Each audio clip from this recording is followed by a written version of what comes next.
Hey, thanks everyone for joining. My name's Cameron Wolf. I'm here with some colleagues from Duke University. We're just going to give folks a couple of minutes to log on.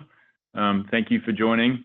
In the next couple of minutes, we'll start going through some of our details as people enter the webinar room.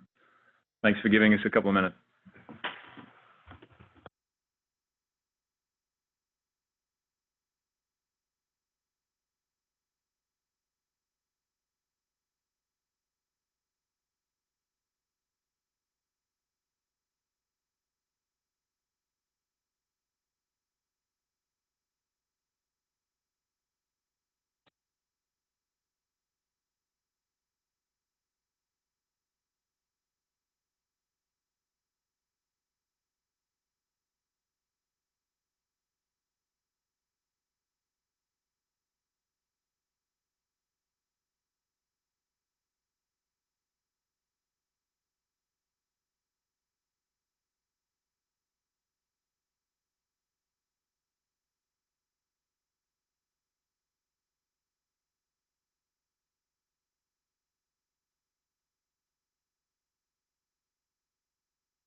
Okay. Hey, so thanks everyone for joining. As I said, my name's Cameron Wolf. I'm here with Anthony Schwartz, Matt Stiegel, Nicole Greason, and Becky Miller. We're all from Duke University. I'm going to start by kind of going through a little bit of Becky Smith. Good grief. There's a great start. Yeah. We're going to start by going through a little bit of background and then sort of really get into the weeds here.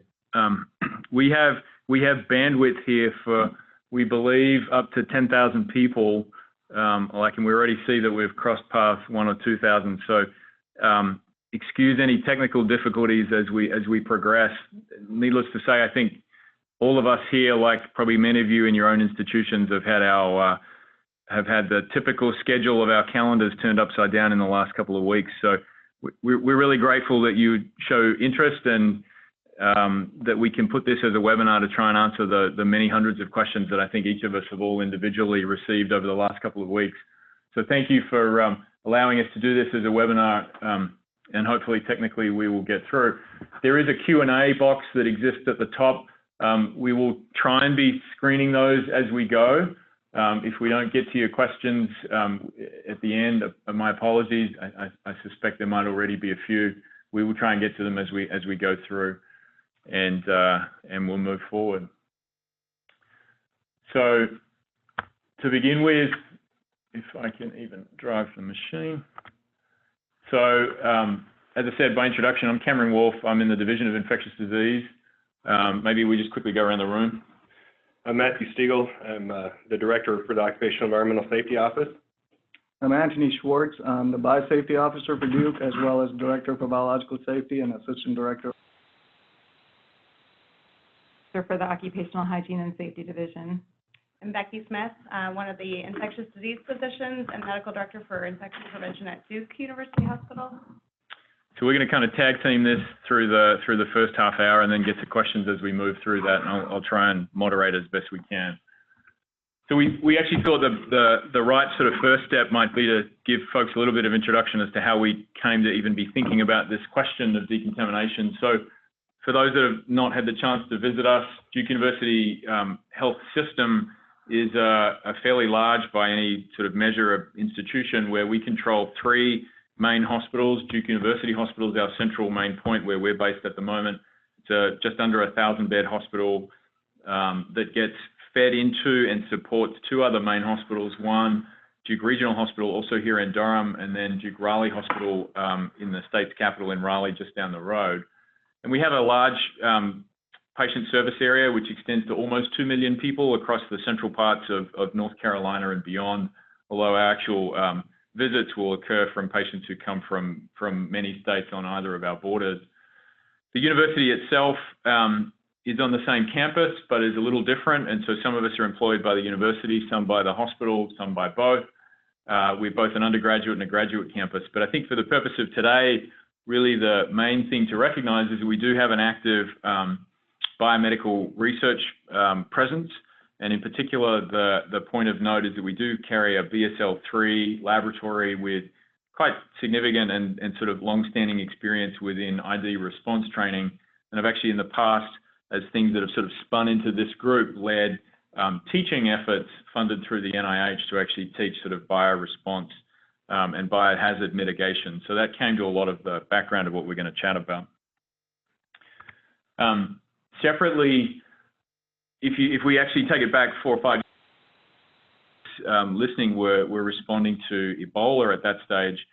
At that point, one of the things that came to us was a number of different testing opportunities that would really allow us the chance to look at different decontamination methods.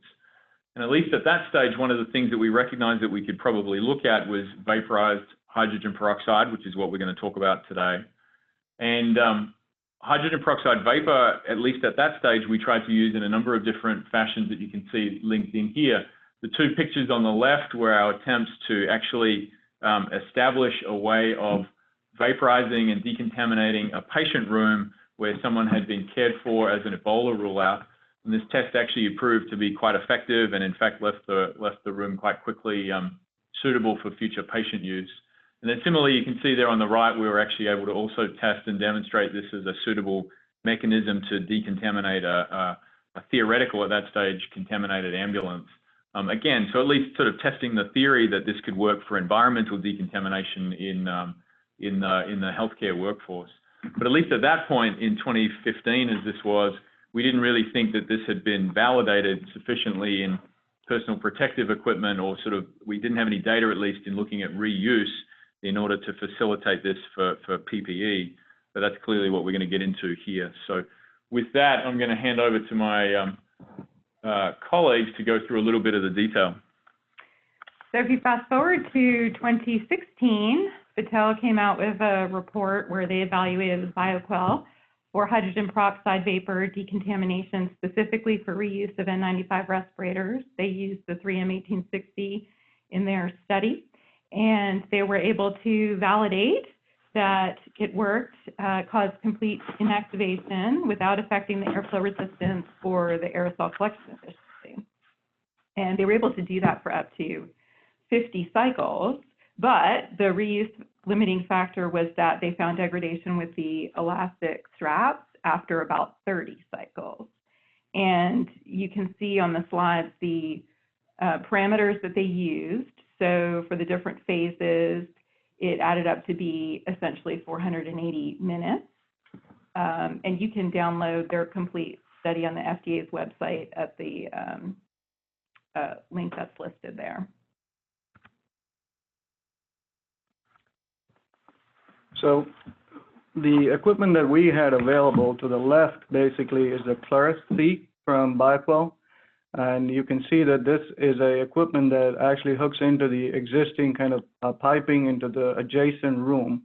So the 2 pipes, one is to put the vaporized hydrogen peroxide in, and other is the return for the condensate. And then the adjacent room over there is basically where the decontamination happens through a nozzle in the ceiling of the room.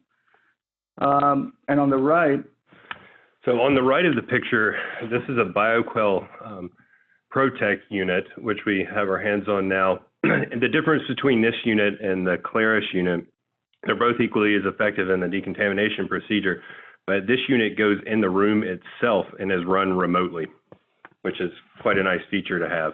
right. And really both, it comes down to the capacity and the room size that they can decon. So there are varying sizes, but you'd have to refer to their website or other vendors to see what capacity can be done based on your needs. So from that, what we learned was in our equipment, we had for anywhere from 30 to 35% of hydrogen peroxide. And the final vapor inside the room in the Claris machine during the gas dwell cycle went up to 480 parts per million. In the other equipment, the ProTech and the Z2, it ranged anywhere from 300 to 750. It's a parametric calculation that the machine is sophisticated enough to perform.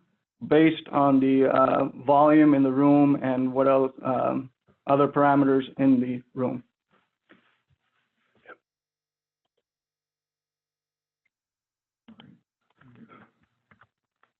So, and then just to give you an overview of the phases involved in this decon process, there's a conditioning phase for about, in this entire cycle, there's a conditioning phase of 10 minutes, there's a pre-gassing phase of 25 minutes, and then the gassing phase where actually the gas is distributed for 25 minutes. So it gradually builds up to the parts per million based on the needs of the room, and then it stops and maintains it at the gas dwell phase for 20 minutes.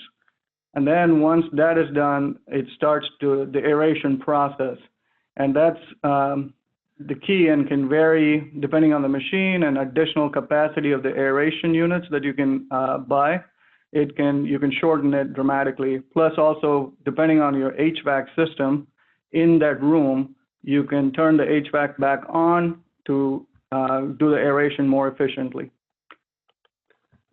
The key here for all of this is that, as we all know, hydrogen peroxide is quite corrosive and not very good on the lungs for an inhalation perspective. So the number that we are looking for before we go into the room is less than 1 parts per million in the room.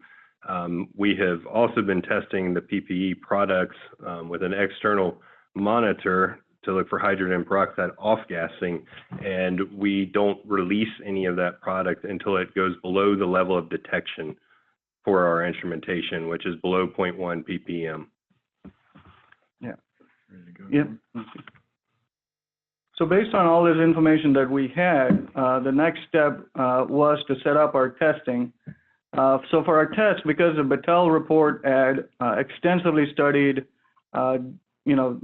just more really thorough scientific study, and we had confidence in that methodology, what we wanted to do was validate the process. So to validate the process, we included biological indicators. And the biological indicators, it was with Geobacillus thermophilus, 1 times 10 to the 6 spores.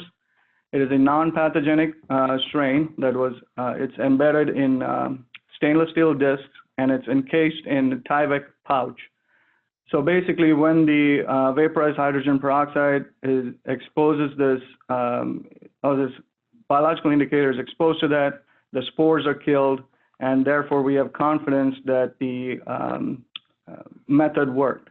So just to the right, the N95, that's a schematic of N95s placed on racks. So we placed them in varying configurations, and what we found from our testing was the best way to keep them was the inside facing up. That off-gases faster and just helps with that.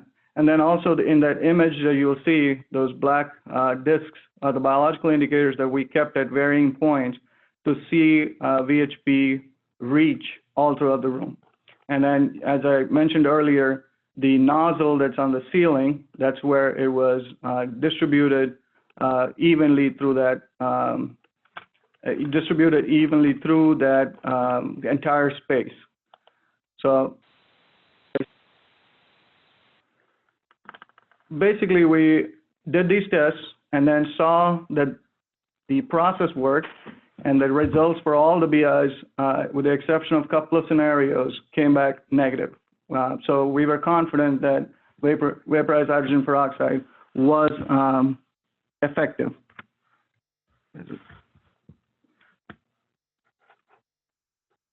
I'm going to just make a little comment. If the moderator can just turn off the Q&A section for now, that would be great. It's clearly being misused. Okay, go to the next slide.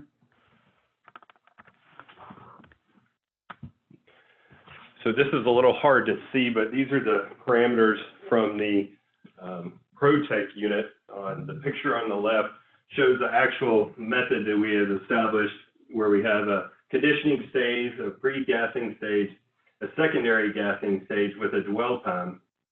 We reached 553 ppm of the hydrogen peroxide within that room over a 20-minute period. The aeration stage dropped it down to 207.9 ppm. Finally, when the aeration was complete, it was 2.1 ppm. We do have to wait a few minutes after that before we get below 1 ppm. You can see the actual use parameters from the programmatic perspective in the right picture. And each of the machines that we have used give a similar readout so that every run is documented that it reached the physical parameters. So that was one thing that we looked at. And the next thing, go ahead, Ken. The next thing that we did to validate was actually to put the respirators through quantitative fit testing after they had been through the cycle. And at this point, we've done about 495 multiple times at this point, and we've not had any issues with people failing in the size that they would that they were before. So, and for some who had never been fit tested, initial fit testing, we were able to fit them exactly in the size that we suspected. So no issues with them failing as a result of being decontaminated. And then also here, what you're looking at is the representative sample of the biological indicator growing in the growth medium. So once the cycle is done, we take the Tyvek pouch, and it's easy to open without contaminating it. You just open one of these growth medium vials and drop the stainless steel disc in there and incubate it overnight. And the next day, if it's negative, and only if it's negative, then we release the deconned N95 masks, basically. So what we wanted to share with you, and the testing phase was done, once we tested it and felt very confident about using this methodology, we had to really figure out how we were going to implement this in a big hospital system, as Cam mentioned earlier. So how does it get from the healthcare worker all the way through the decon process and then back to them? So I know it's a little complicated because it did take a lot of effort to figure it out. But basically what we did, it starts at the top there. The N95s, by policy, when we started reusing them, our staff use it within the shift. They reuse it within the shift. They keep it in paper bags and reuse it within the shift. At the end of the shift, then they just take the bag and just dump the N95 in the bin and then trash the paper bag. And then we have a runner who basically would go through the units and collect from those bins and fill a rest of other bins for transport to a central loading location, or holding location, I'm sorry. And then from there, it gets distributed to the decon facility. Once it comes to the facility, we line them up on racks, put them through the decon process, and again, the biological indicators are kept with each of the runs. And then we let the N95s aerate and also wait for the results from the biological indicator. And once it's negative, then it goes through a QA process where we check for any wear and tear, any sort of residue from people wearing it because they had makeup on, and then any elastic degradation, we pull on the straps to make sure it doesn't snap off or anything like that. And then the nose clip itself, sometimes it can come off during this process, so we check on that. If it fails any of that, then we put it set aside, and then the rest of the good ones go through packaging and back to our warehouse where it can go to supply chain, basically, and back to the staff members. So this is just a couple pictures to really show everyone how we're collecting these right now today on our unit. We have our figure of our healthcare worker wearing all the appropriate personal protective equipment, and we'll focus on the N95 in this picture and face shield. And as you can see on the picture in the middle, on one of our current units, healthcare workers have little paper bags lined up where they'll put their N95, and then larger bags below where they put their disinfected face shields. And right now we're using disinfectant wipes, all approved for killing coronavirus and other pathogens that you would usually find in the hospital. And then they put them in the larger bags to store them As many are experiencing, we're all suffering from PPE shortages.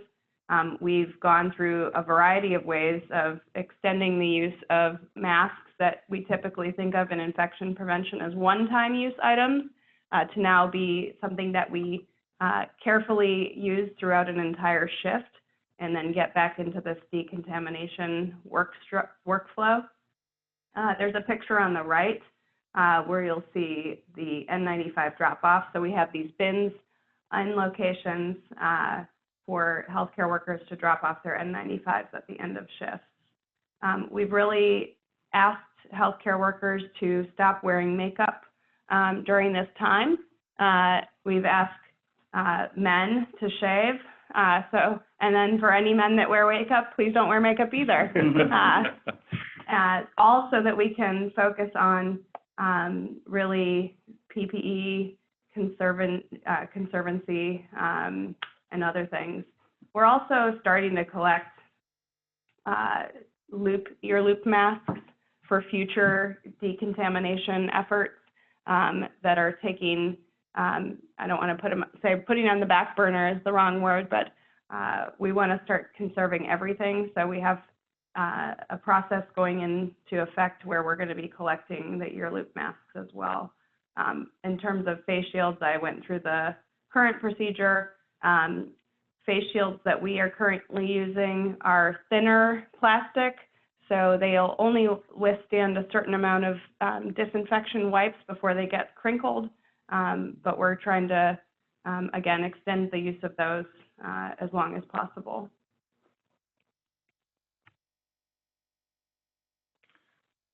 So, do you want to talk about the safety a little bit? So basically at the decon stage, a lot of people have been interested in finding out what kind of PPE the staff wear while they're performing or laying out these N95 masks on the racks. We decided, just to be on the safe side, for the staff handling the N95 in the decon room, and that's the only room where they will actually open the bins. There they will be wearing scrubs, nitrile gloves, gowns, hair bonnet, and that's more to protect any hair from getting on the N95s, the N95 respirator, and then a face shield. So this is, as you saw in the earlier slide, very similar to what the healthcare workers are wearing in our inpatient setting. So we want to be very extremely careful with the actual handling of these N95s. And then after the decon process, now it becomes more of keeping the product clean. Our staff are wearing under the scrubs, and then over it a disposable lab jacket, hair bonnet, ear loop mask, and nitrile gloves. Again, this is just to make sure there's no contaminants such as hair or anything falling into the boxes. And then we can go to the next one. So I just wanted to very quickly, since we talked about the decon process, show how we actually place the mask. So this is the inside facing up. And again, like I said, when we did the testing, we found out that this is the best way that it off-gases faster compared to keeping it facing down and maybe even trapping the vapor. So this is the best way to do that. So, and then the next one, a little bit more information about the QA process, which I went over in the workflow, but this just, again, to reiterate that, for our staff, this gives them the confidence that we have a quality assurance process in this workflow to make sure that we're not just, deconning and just giving them some mask back without checking things, integrity, and again, any wear and tear, makeup or soiling, things in the bin. We do tell them, like, if it's soiled, don't put it in the bin, but still if somebody does, then we check for that here. And then again, the elastic, which we found from the Battelle study that was the limiting factor. And then also the nose clip, which rarely happens, but it does happen. And then once it's done, to the right, you see the packaging where we put them in those clear clamshell packaging and put a clean sticker on it with the individual's initials, the date, time, and say, it was the size of these masks. So we have right now in circulation the regulars and the small, so we just put that as well, so it's easy for supply chain. And then in the bottom, you see the white bins in which we transfer it. So it's very clear, there's no mix-up, that these are decon clean respirator that are ready for use.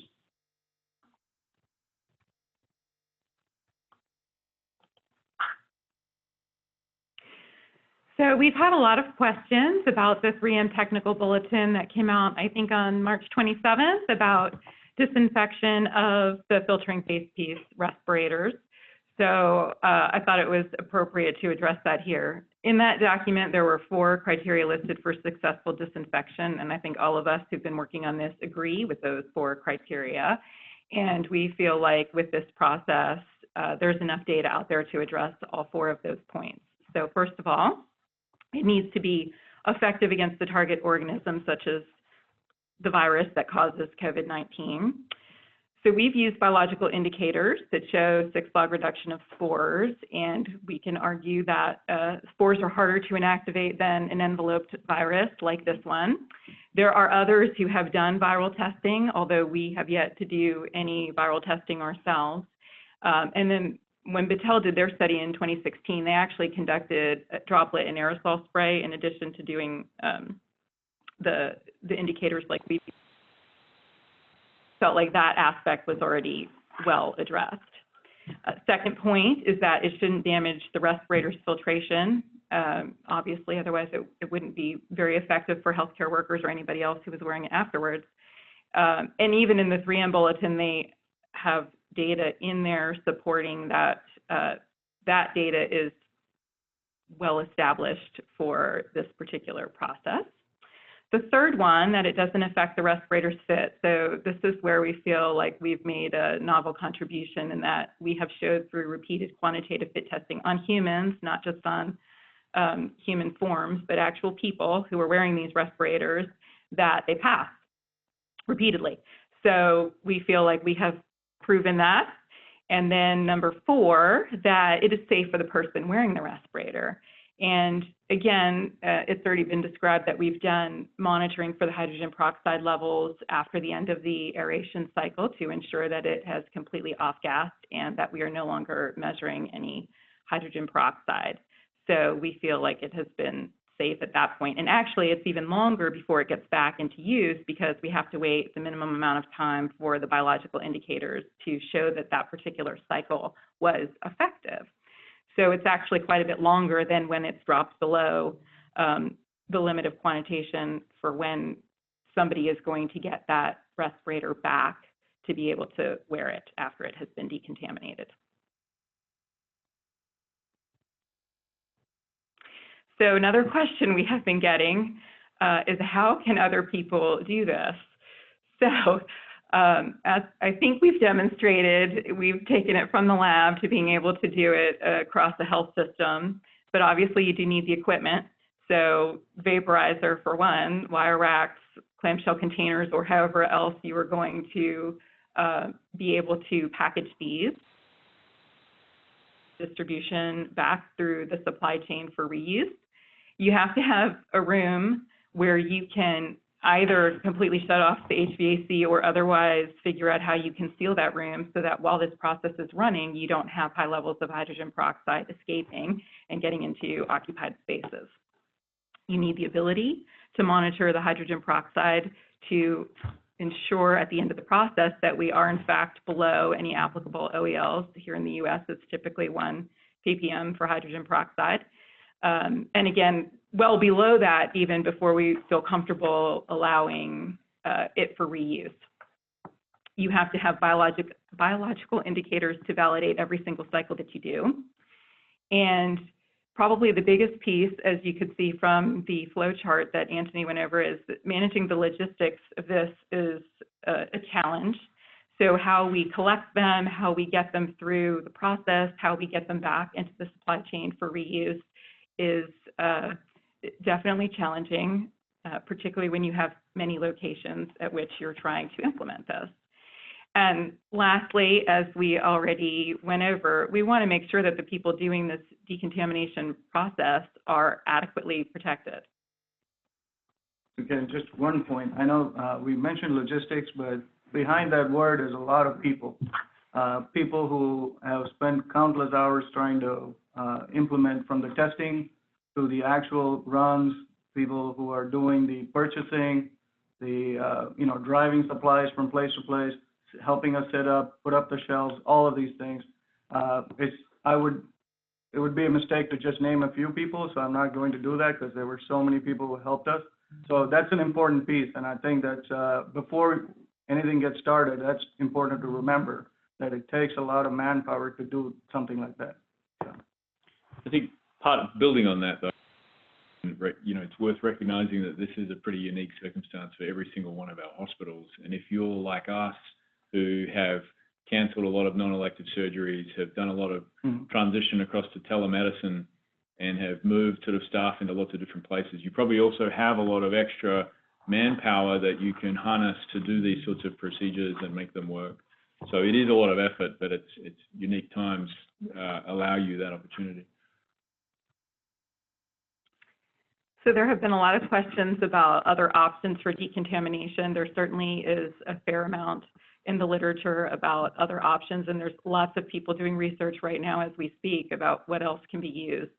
So you can see in these three tables kind of a summary of what's been found so far, and we didn't put this together. We got this from a consortium. Very briefly, it's a consortium out of Mass General, Brigham, and pardon me that I didn't put the citation, but it's an ongoing effort, international effort by more than 150 people who get on phone calls every day. I had the privilege of sitting in on one of the phone calls. These are like the true people trying to solve the technical issues behind every single methodology.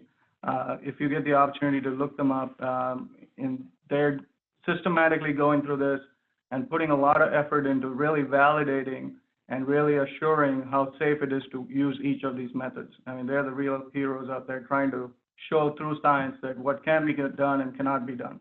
So this table is from them.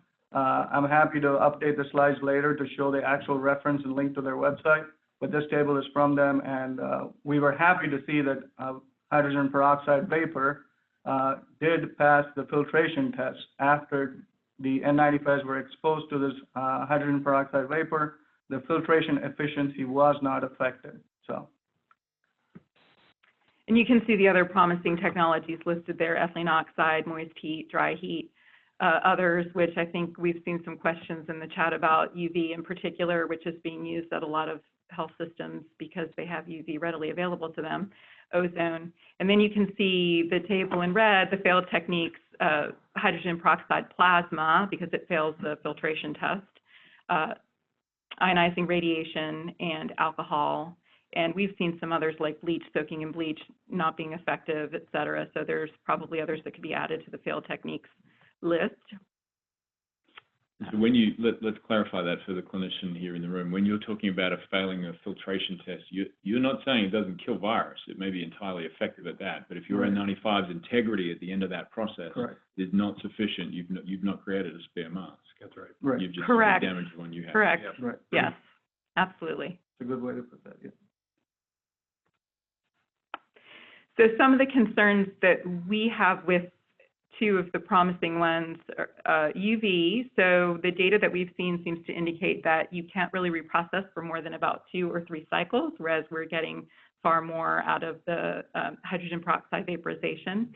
And some of the other concerns, because we're basically using molded N95s, the curvature of the respirator makes it such that we are not sure if UV is providing adequate coverage for the entire surface, or are we getting shadows or other things that might interfere with the ability for it to be effective. And also the degradation, which again happens after a couple of cycles from what we've seen so far from colleagues at other institutions and what's in the literature. And then ethylene oxide, the main concern is the off-gassing. So that the wearer of the N95 is potentially still being exposed to ethylene oxide after it goes through the processing. And of course, we don't wearing the respirators because it's still off-gassing ethylene oxide. And the issues with ethylene oxide? Well, it's a carcinogen. Yeah. So it's a really good reasons to want to get it out. Yeah. Whereas describe what happens when you off-gas hydrogen peroxide. Like, what is the byproduct for those that don't use it? Oh, well. Water and oxygen. Water and oxygen. Yeah. Any product that's water and oxygen. Yeah.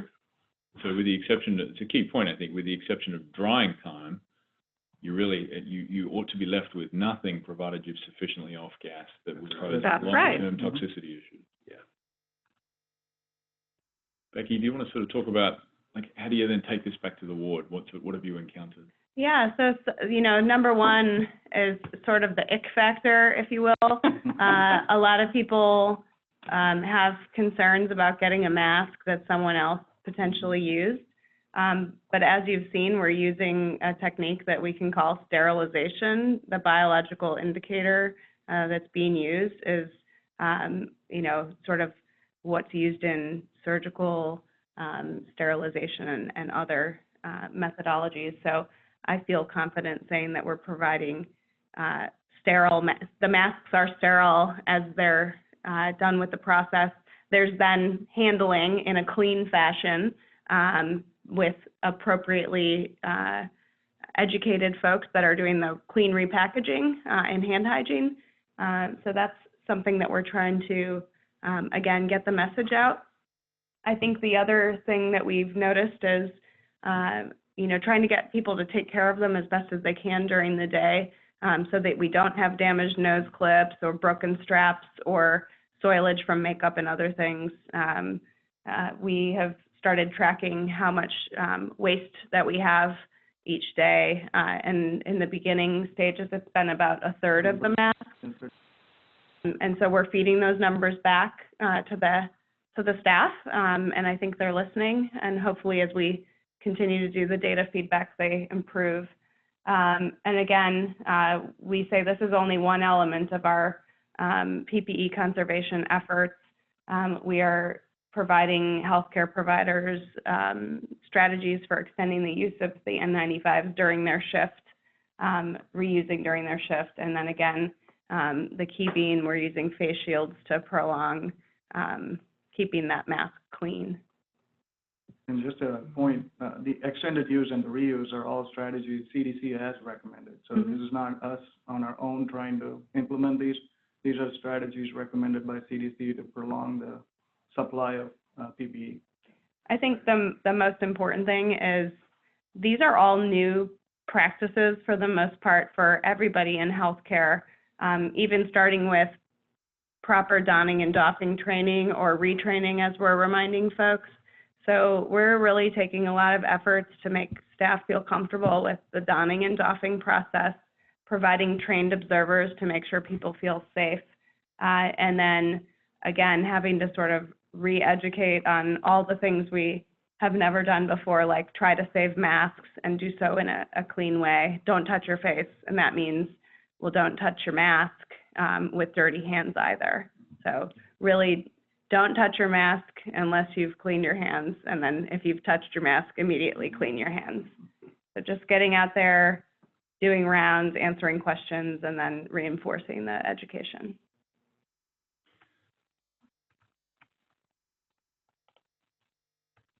So I think given that we have a Q&A session that is probably not worth showing on the display for the time being, I'm going to take a couple of questions here that I'm going to bounce amongst the few of you that sort of represent some of the questions that we, and then we're going to try and actually feed back a question portal that those of you who didn't get a chance to ask a legitimate question can feed into subsequent to this.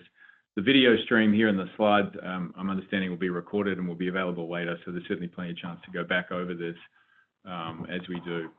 So, you know, when you look at an N95, there's lots of different pieces to this, and you did mention that there are different elements that can survive better than others. Can you talk a little bit about how many times we've cycled this literally, and then which pieces are the parts that become the most fragile?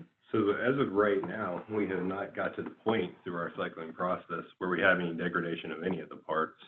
And that's it. We probably, we're up to 12 maybe. Yeah, so right now, A N95 would have probably gone to about 10 or 12 cycles, but the Battelle study did show up to 50, and the N95 itself was fine. It was the straps that because they did a strap test, and it started to show degradation there. But we personally, probably about 10 or 12 cycles for a given N95. And there are occasions when I did see one of the nose piece, the glue coming off, I guess, but that was rare. In the 400 or so that we did, that was one. So on a practical level, I guess what that means is even if people are trying to think about numbers of what this translates to is if combined with efforts to use these and extend them throughout the day, and then at worst, we're talking of the extension of one mask to a week to 2 weeks worth of ongoing ongoing additional use. Absolutely. That's biologically safe.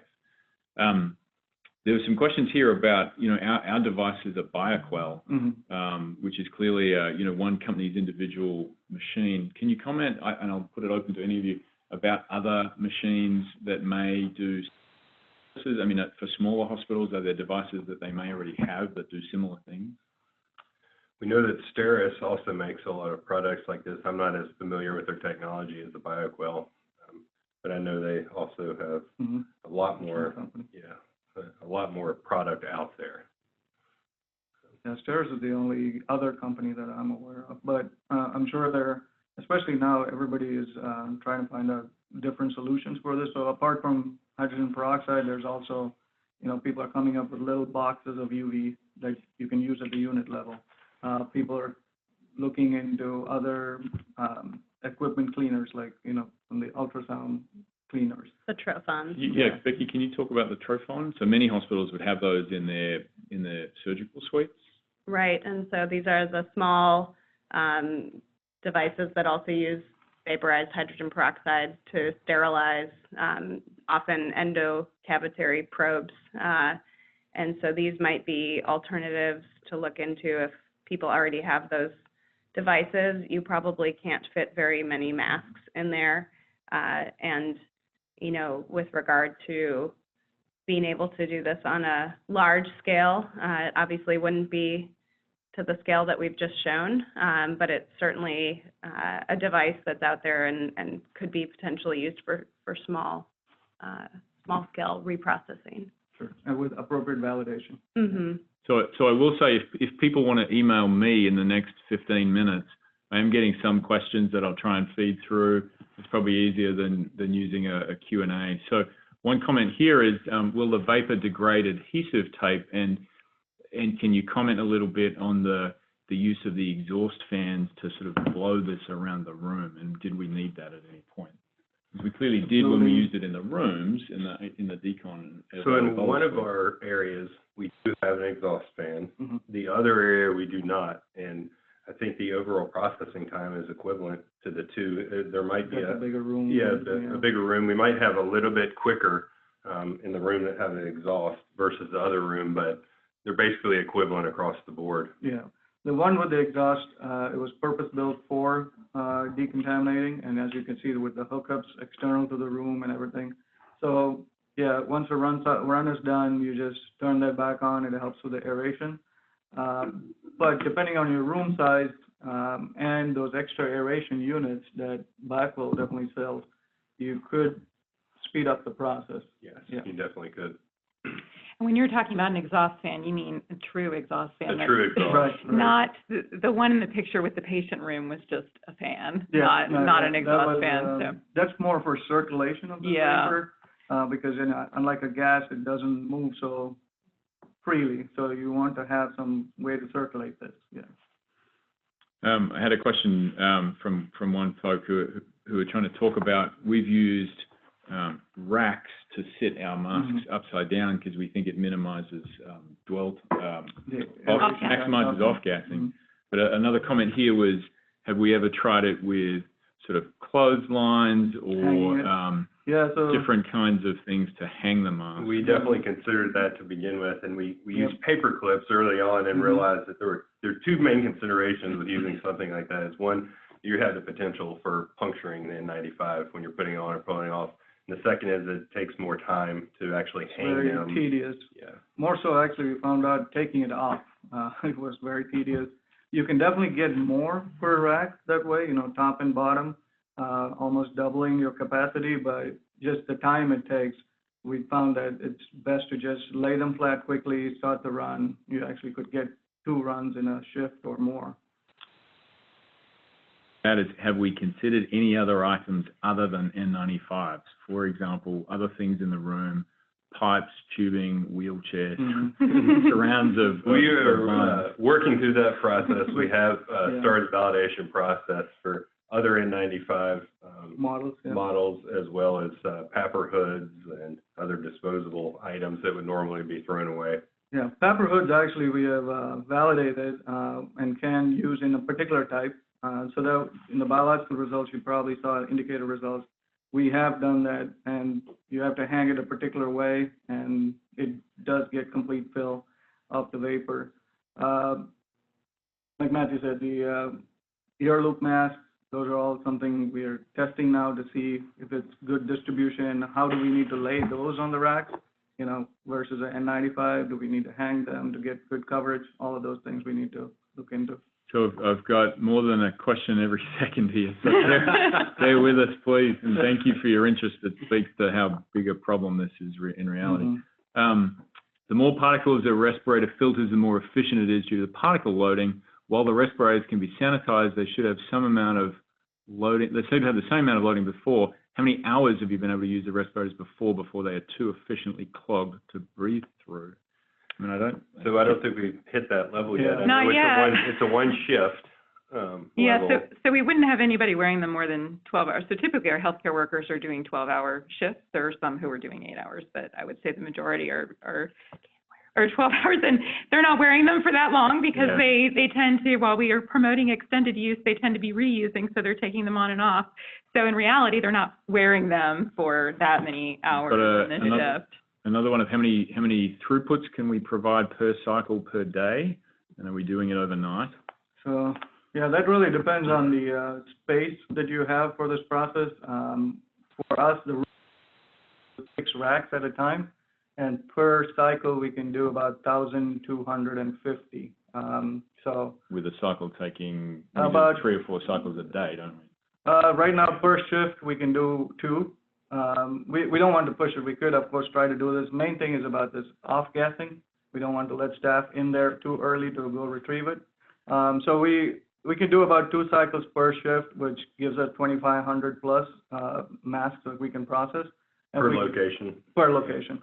So we- let's push this a little further, because the next question is, have you considered retrofitting a shipping container, which we have? Yeah, So let's yeah, talk about it. actually, yeah. So I'll let. We have talked Yeah. about that. Some of the considerations with retrofitting are the environment that it sits in. So outside, you have a variable environment throughout the day, temperature and humidity. The instrumentation has the ability to operate across a fairly wide range of temperature from approximately 55 to 85 Fahrenheit and 10 to 80% humidity. But it's nice to be in an indoor environment where you can have that regulated to some degree. Also within the shipping container, there's the sealing aspect of the interior environment that has to be considered so that you don't have any leakage and can still maintain that uniform distribution throughout that environment during the decontamination cycle. And almost a joining of 2 different containers or something, because you have to account for the workflow. You know, Yeah. How do you set it up? How do you take it out and package or aerate? So all of this you have to consider. Yep.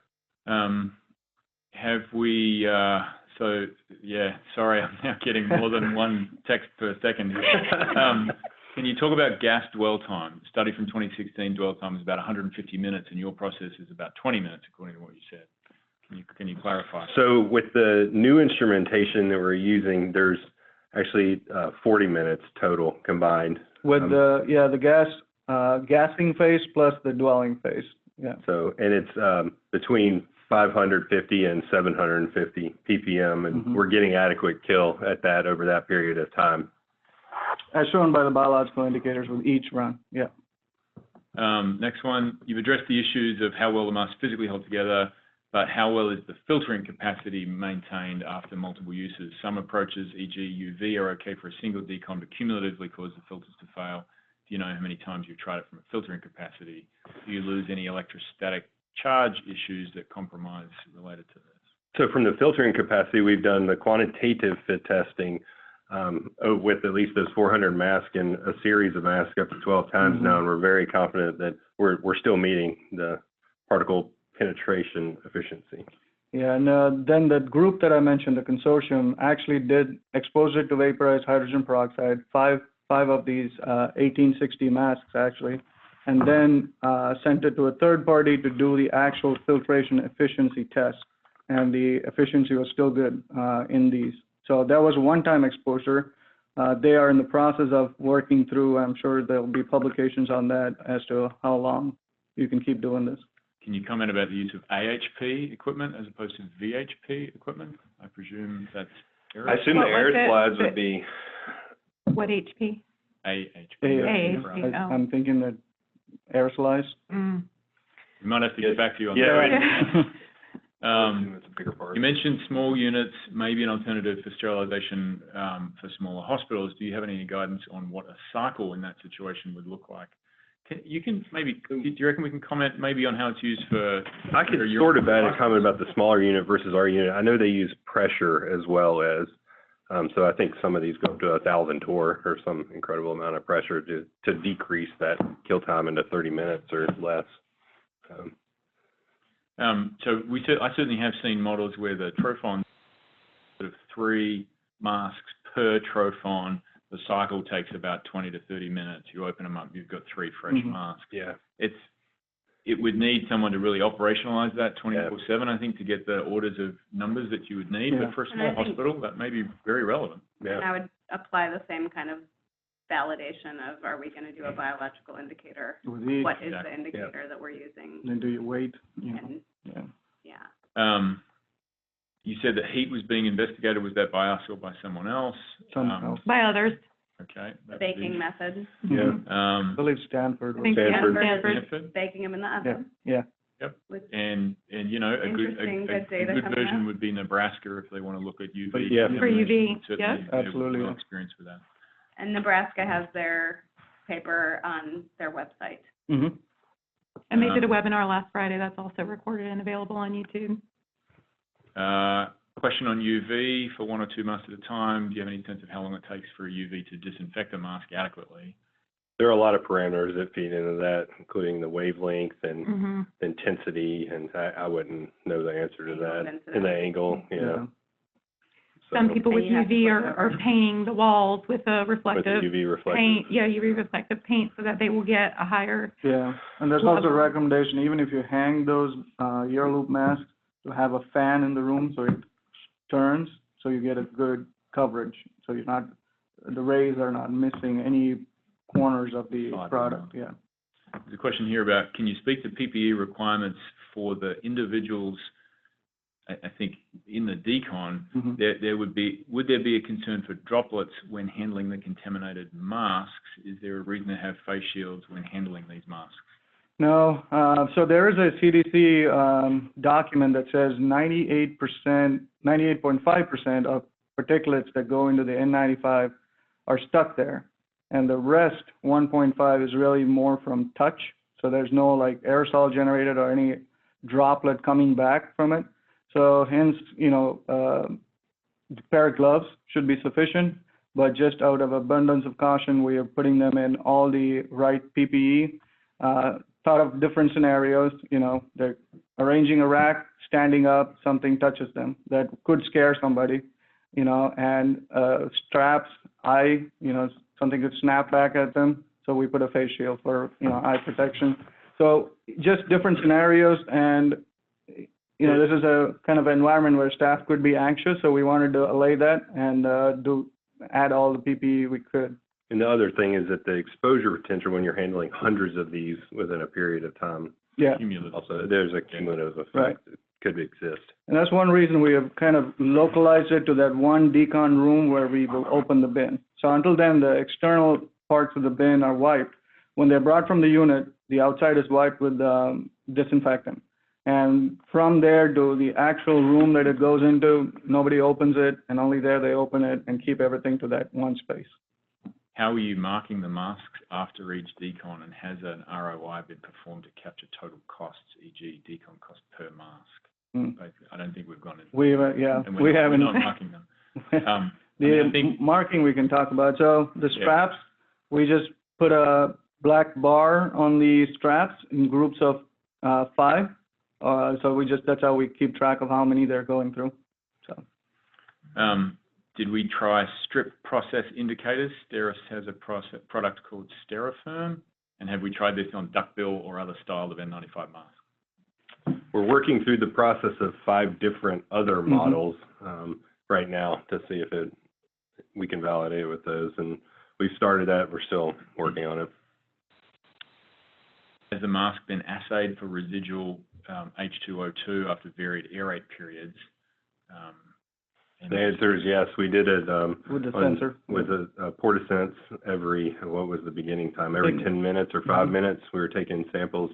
And then we got comfortable where we were testing every hour after that. Right. So we're still doing that testing. Yeah, before it's being released. And plus, keep in mind that while we're waiting results for the biological indicators, they are continuing to sit and aerate. So that's additional time that they're aerating. I'm not going to be able to get through all these questions. I'm 100 deep already, so apologies. Can you, many of these are redundant. Have you seen healthcare workers with any facial injuries after extended N95 use? We have not at Duke, but I have heard anecdotes of people getting like a little bit of bruising if they're wearing a very tight N95 for prolonged periods of time. That's just from the N95, not necessarily Not related to the Okay. decontamination procedure, but just wearing a tight mask on your face with constant pressure. Yeah. Is there any concern about forming explosive peroxide crystals with the vapor process? I do not know the answer to that. No. The answer is no. No.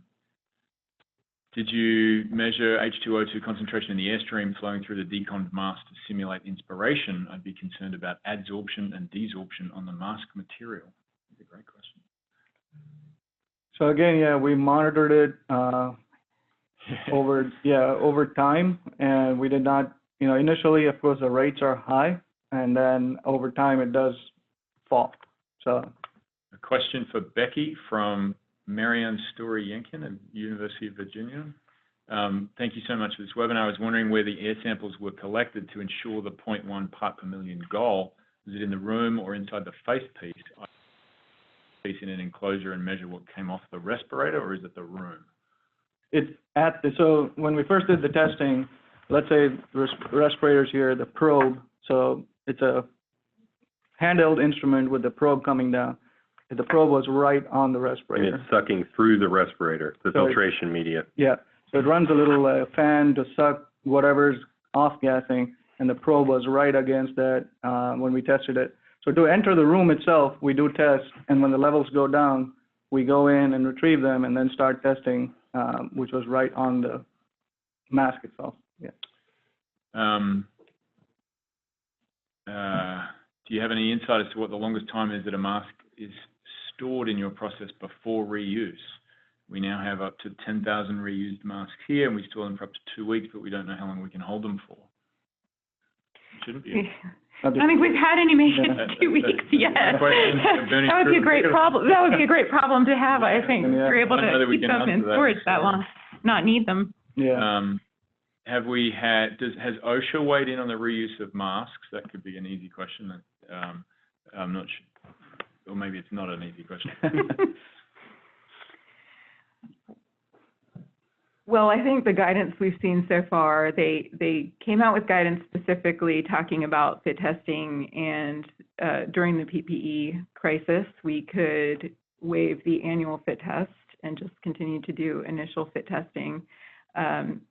We have really been focusing on the CDC guidelines as they change, as they initially came out and as they have changed as far as what they believe are the best strategies for conservation of PPE. Well, to be clear, this is a fit tested mask, because you've got, right. So that one has probe in it. We can send the probed ones back to the fit test. Oh yeah, that's right. Yeah, we have. That's right. As well that's as right. separately send them back. To we have done that. Yeah. Yes, and as far as I'm aware, OSHA hasn't made any comment regarding using ones that have been decontaminated for the fit test process, but as long as we're able to get people to pass, I don't see why it would matter. We're still doing the fit testing. And so the fact that we've put so many of these through various cycles and are able to still use them for fit testing. And so for anybody who couldn't see them in since it is a quantitative fit test process that we do, we clearly know which ones are being used for fit testing because they do have, I don't know how well you can see this, they do have the hole in them with the probe. So clearly we are not using these for patient care. We are only using these for the fit test process. So in the interest of everyone's time, I'm going to get 3 more, and we'll see if we can find a way of collating lots of unanswered questions. Maybe a simple question: Is there an equivalence between bacterial sterility as measured by your strips and viral inactivation? Mm-hmm. So basically, the spores are the hardest to kill, and the envelope virus is the easiest in the spectrum of things. So if you can kill the spores, then anything below that in scale of hardiness to kill, anything below that will be destroyed. Is there a worry about any damage, such as piping, metals, fire suppression sprinklers, in the room in which you are doing this? Also, if the room has a drop ceiling, should visqueen be used to cover the ceiling? They do need to seal. They do need to seal it, and we have epoxy paint on all of the walls. No concerns from the fire suppression system. Yeah. And I'm going to penetrations should be sealed. All penetrations. Yeah. Mm-hmm. I mean, I think that was a lesson we learned 5 or 6 years ago, is that it peeled the regular paint off the wall if you weren't careful. So and we need to be sensitive to that. Follow-up question: How many masks is the demand from the hospital per day, and do you think this completely surpasses your demand? Those are still numbers we are working through. Mm-hmm. The demand has been changing almost daily, as you might imagine, based on our patient population and the areas in which an N95 respirator is required, or the tasks for which it's required. So our use has gone up. We do not think this is this alone will solve the PPE shortage. Agreed. Yeah. Had we fit tested people once had we retried them once we were through to the 10, 11, or 12 recycle? Have we seen that this is deformed in any way? So I don't know how long this one went through, but I just took it today and fit myself in it. So this is one that had just gone through the cycle. So I don't know how far along this one is. That one has been through at least 4 or 5 cycles. Yeah. And I still passed in it. So.